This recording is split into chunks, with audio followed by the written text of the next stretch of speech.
В Нестеровском местные жители сегодня смогли пройти диспансеризацию. Обследование медики проводили с помощью передвижных медиакомплексов.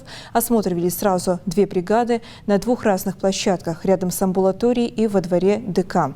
Передвижные комплексы оснащены всем необходимым оборудованием, в том числе аппаратами ИВЛ, кардиографами, лабораториями, аппаратами ультразвуковой диагностики.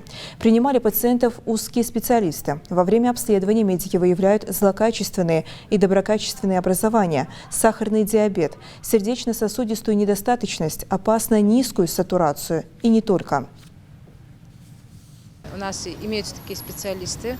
Основные специалисты – это врач, медпрофилактики, терапевт, эндокринолог, кардиолог, дерматолог, уролог, УЗИ. Мы можем провести УЗИ сердца, УЗИ сосудов, УЗИ органов брюшной полости.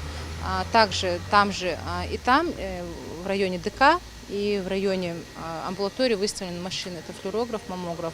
Поток населения довольно-таки большой, если учесть, тем более, что сегодня первый день. Оповещали мы людей, вчера начали оповещать. Я так думаю, сегодня в течение дня еще будут идти люди.